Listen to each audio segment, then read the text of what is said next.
this is Beatmaking episode 7. We're starting right now. Today's gonna be a really short episode. Remember all that stuff we installed in episode 0? We're gonna use that now. What we're gonna do is use TDR Nova. It's an equalizer plugin. So we're gonna replace the EQ on our chords with this one. It's a tiny change and we're doing this just to learn how to use VSTs. So let's get started. Considering you install everything correctly, you can add VST effects like any other effects.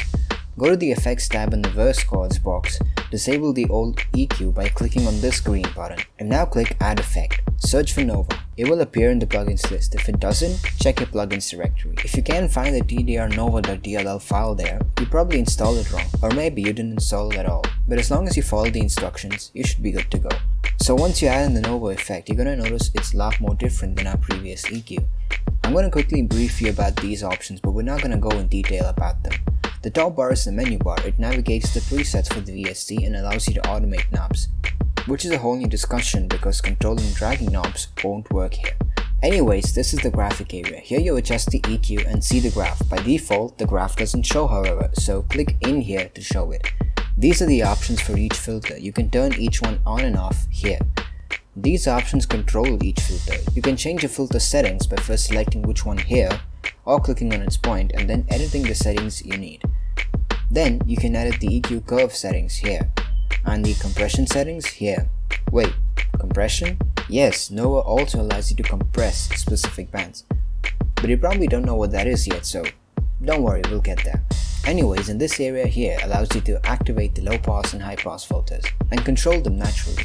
Lastly, this controls the output volume settings. Okay, now that you know the basics, just go ahead and enable the high pass, and set it to that same frequency by dragging the point, or by double clicking here and setting it. You can set how steep the slope is by changing the settings. 6 decibels per octave is a smooth slope, 72 decibels per octave is a very steep one. I usually settle for 12 to 24 decibels per octave. Anyways, you can learn more about Nova in detail by clicking the card at the top right.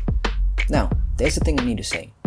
VSTs are fun, but they are processor intensive. This means that if you use too many, LMMS will have a tough time playing your song, unless you have a beefy computer that is. So my advice is to use VSTs only when stock plugins don't suit you.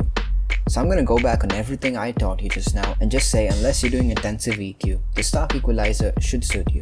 Feel free to leave Nova as your EQ, but soon we'll be adding VST instruments and more effects, so your CPU may have a hard time. Don't worry though, we may use this plugin to clean up our sound later, so it's still a fuse. But anyways, now that you know how to use VST effects, you can really go ahead and get any VST effect you want. Keep in mind that I'm going to cover only the ones I asked you to install, so if you're using other ones, you're on your own. Experiment around with this one as well, and be sure to check out the video in the description. It teaches you all about Nova in more detail, and it may be something you want to check out. Anyway, since we haven't changed much, or for some nothing at all, we can safely say we just learned about how to use VST effects in this episode. I hope you liked this short tutorial. Subscribe so you don't miss the next one. But till then, bye.